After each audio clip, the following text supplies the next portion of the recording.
We are getting ready to go hiking on the Appalachian Trail for a little bit. We are glamping this weekend in the Shenandoah Valley area to enjoy some real hiking since we live on a boat and don't get access to many mountains where we are. And we'll show you the base camp, which is my parents' RV, which is glamping for us. It's also interesting to compare the RV life versus the cruising life. You're ready to go hiking?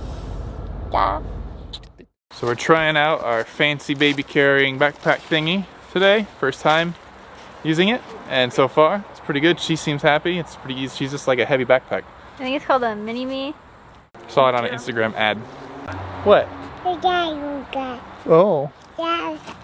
You had something to say? That's your review? Let's go.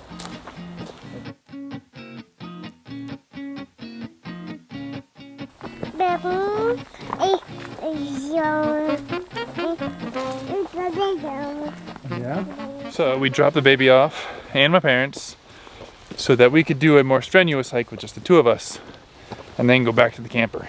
So we're now on a more rocky, steep trail that's supposed to have a really good panoramic at the top.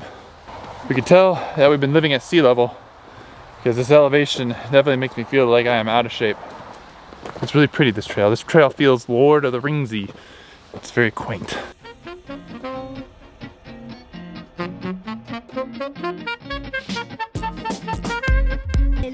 To an overview.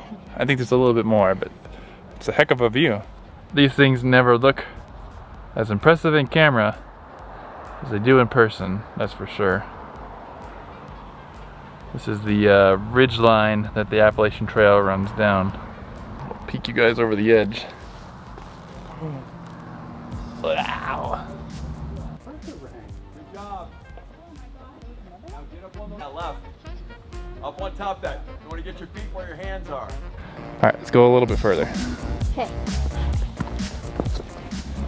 Alright, we're continuing going. We had another mile to the actual summit, so that was only a preview. And as we're hiking, we're talking about our plans for this upcoming winter, where we're gonna stay and how we're gonna live, and we're definitely gonna make it to the British Virgin Islands, or just the Virgin Islands in general, and hang out there, and explore. But then what? We don't know. We hit altitude enough for the leaves to be changing. It must have gotten cold here.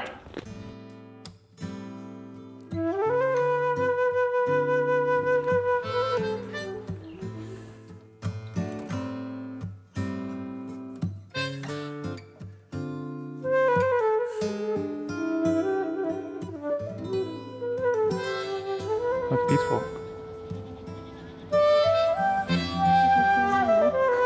Fall is coming.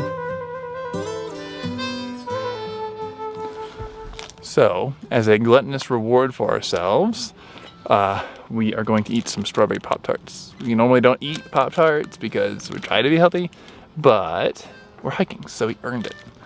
And we're gonna burn it off anyways.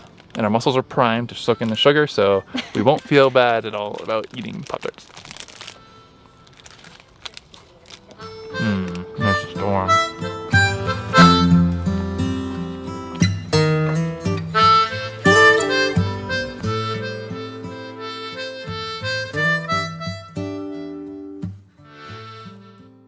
Alright, I think that's the hike. We're gonna head back down because this stuff looks like it might be circling back around or riding the ridgeline along to get us. It's hard to tell, but we don't want to get rained on. We don't have to, so let's head down. At altitude for us, we're at like 3,500 feet, 4,000 feet, something like that. Follow here.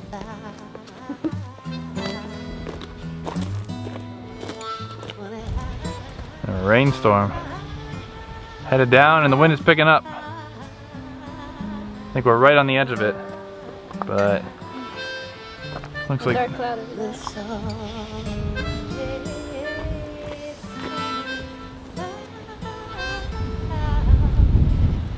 just heard some thunder. Maybe we're gonna get something. The wind's definitely picked up, but that can happen and you can still miss the storm. It's getting dark. It's like 4 o'clock, but it's the darkness of like 8 o'clock. It's like twilight, a little past twilight darkness. I don't know if it's showing up on camera or not, but And there's thunder constantly. thunder. Some people are going up the trail. We're almost down, but I don't know. At some point, you got to make that decision not to go up a dark path with thunder overhead. Okay. Just made it to the car as it starts to pour. Jessica's walking. I ran a little bit. Where's Jessica at? You left me in the rain. You were slow. Just in time. We ran past this couple and they're like, okay. I'm like, it's coming, it's coming. I can see it. All right, good hike. Good. All right, we are here by the campfire, just had dinner. We got this funny stuff that's gonna make the fire purple. You just throw it in. Yeah, I think you just throw the whole package in, so. Ooh, that's terrible. Can't have fires like this on the boat.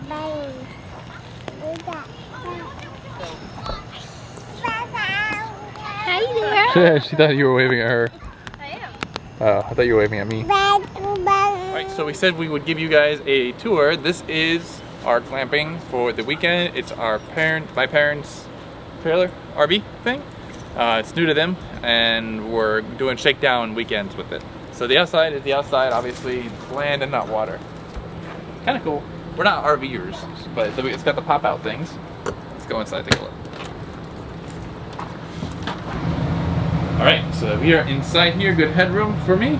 It's kind of like a house. These pop-out things make it have a lot of room. You got an island, so I guess when it's moving, this all crunches down and it becomes non-usable, which is a big difference between the boats and the RVs. Is when you're underway on a boat, you guys still have access to all the space. But nice full-size fridge. There's a lot of similarities, being on and off grid, short power versus batteries and whatnot. This fridge can run on power, AC power, or propane, which is kind of interesting. Gas stove, I think it's like a 50 amp rig, which is more than our boat. Our boat's 30 amps. It's got 2 AC units. Kind of cool sink. I don't know what else to say. There's a fair bit of seating, which I like. Fake fireplace, TV. Well, actually, is a heater too. It is a heater, yeah. This is our berth. Berth. Well, I guess it's a berth. Is it berth? Fold down bed, couch, little TV in here. This is where I sleep. Baby, for now. One of the things about being in an RV that's different is it's a flimsier construction, because these are built for especially these kinds of models are built to be really lightweight and also affordable.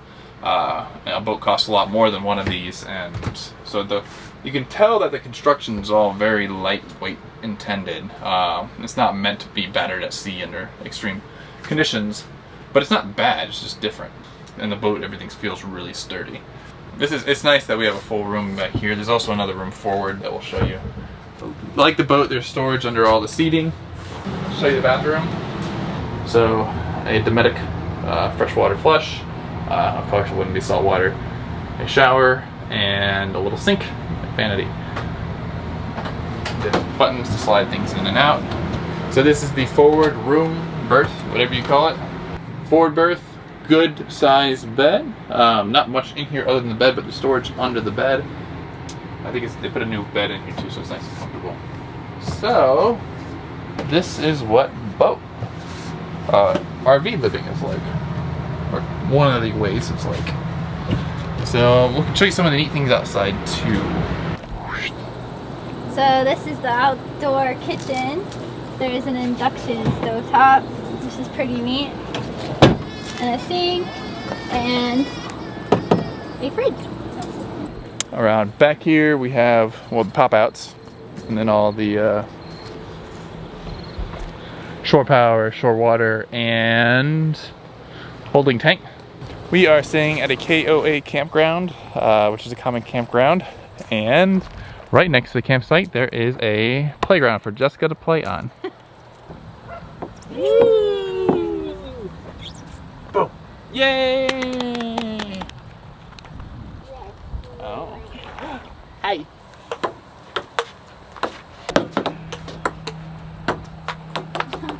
And just like that, we are back at the marina. It's only a couple hour drive from the mountains. It was a good weekend, a short weekend, but we have almost exactly 1 month left until departure, and we probably have more than a month's worth of stuff to reasonably do, in addition to going to like the boat show, the Annapolis Boat Show. So we got to get back and we got to get some work done. I'm excited because once we're done with that, we're going to start migrating south, and then from there, that'll be the kickoff point to go even further afield down to the Caribbean. Lots of logistics to figure out between here and there with the baby and the dog and work, but this is what it's all about. So thanks for watching our nice little reprieve from boat life for a few days, and stay tuned for more refit as we do the final prep before heading south for more exploration. Stay tuned for refit and other videos that will be coming out shortly. See you in the next video. Bye.